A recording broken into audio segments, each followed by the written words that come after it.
அனைவருக்கும் வணக்கம் நேயர்களே. இன்று நம்ம பார்க்க போகிறது சுக்குமல்லி காஃபி. நம்ம தினந்தோறும் சாப்பிட்றோமோ சாப்பிடவில்லையோ, ஆனால் கண்டிப்பாக ஏதாவது ஒரு பானம் நம்ம அருந்துடும். அதில் கண்டிப்பாக பால் இருக்கும்.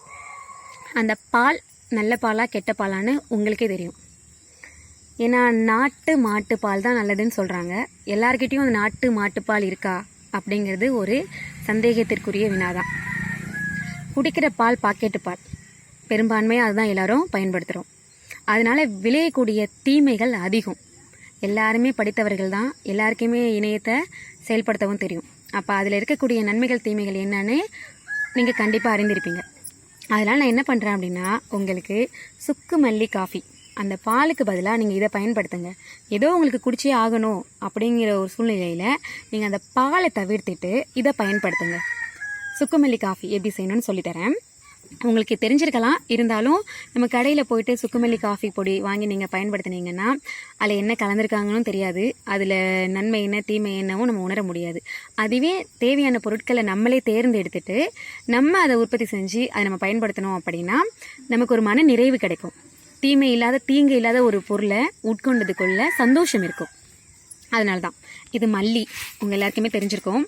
மல்லி இன்றைக்கி நம்ம எடுத்துக்க போகிற பொருள் மல்லி. இது சுக்கு, இது ஏலக்காய், இது மிளகு சீரகம், இது திப்பிலி. திப்பிலி அப்படின்னா உங்களுக்கு தெரிஞ்சிருக்கும். திப்பிலி கருப்பாக சுருளால் இருக்கும் அப்படின்னு. திப்பிலியில் 2 வகை இருக்குது. நீங்கள் சொல்கிற திப்பிலியும் உண்டு, இந்த திப்பிலியும் உண்டு. ஆனால் சுக்குமல்லி காஃபிக்கு நம்ம பயன்படுத்தக்கூடிய திப்பிலி எது அப்படின்னு பார்த்தோம்னா, இப்போ நான் வச்சுருக்கேன் இல்லையா, இந்த திப்பிலி தான் நம்ம சுக்குமல்லி காஃபிக்கு பயன்படுத்தணும். இது கொஞ்சம் மரப்பட்டை மரக்காம்பு மாதிரி இருக்குது, வேறு எதுவும் இல்லை. நல்லாவே பார்த்துக்குங்க. பார்த்தீங்கன்னா உங்களுக்கே தெரியும். மீது எல்லாத்தையும் நீங்கள் மளிகை கடையில் வாங்கிடலாம். மளிகை கடை கிடைக்கும், சுக்கு கிடைக்கும், ஏலக்காய் கிடைக்கும், மிளகு சீரகம் கிடைக்கும். ஆனால் இந்த திப்பிலி பொருள் பெரும்பான்மையாக மளிகை கடையில் கிடைக்கிறதுக்கு வாய்ப்பு இல்லை. நீங்கள் நாட்டு மருந்து கடையில் பார்த்து வாங்கிக்கிங்க. இதோட அளவு சொல்லிடுறேன். ஏன்னா அளவு கொஞ்சம் நமக்கு கூடவோ இல்லை குறைவோ போச்சுன்னா சுவை மாறும். நான் இங்கே என்ன எடுத்திருக்கேன்னா 100 கிராம் மல்லி எடுத்திருக்கேன். 100 கிராம் மல்லி நல்லா காய வச்சு எடுத்து வச்சுருக்கேன். சுக்கு இது 50 கிராம். மல்லியிலேருந்து கொஞ்சம் இது குறைவு. சுக்கு 50 கிராம், ஏலக்காய் 10 கிராம், சீரகம் 25 கிராம், மிளகு 5 கிராம், இந்த திப்பிலி இருக்குல்ல அதுவும் 5 கிராம் தான். இப்போ எல்லாத்தையும் எடுத்து என்ன செஞ்சுருங்கன்னா நல்லா காய வச்சுக்கோங்க. இப்போ வெயில் இல்லை, காய வைக்க முடியலன்னா கொஞ்சம் இளம் சூடில் நீங்கள் என்ன செய்யுங்கன்னா கொஞ்சம் வறுத்து எடுத்த மாதிரி எடுத்துக்கோங்க. எடுத்துகிட்டு ஒவ்வொன்றா போட்டு எல்லாத்தையும் ஒன்றா போட்டு செஞ்சிடாதீங்க. அது ஏன்னா ஒரே அளவாக மசியாது. ஒவ்வொன்றா போட்டு நீங்கள் நல்லா அரைத்து எடுத்துக்கோங்க.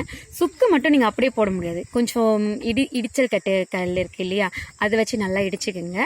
அதுக்கப்புறம் நல்லா அரைச்சிக்கோங்க.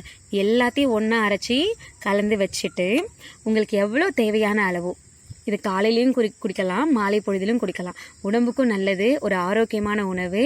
அந்த பாலுங்கிற ஒரு கெட்ட விஷயத்தை தவிர்த்து, அதாவது நல்ல பாலை சொல்லலை, கெட்ட பாலை அதை நீங்கள் தவிர்த்துட்டு இதை பயன்படுத்தினீங்கன்னா நீங்கள் ஆரோக்கியமாக வாழலாம்.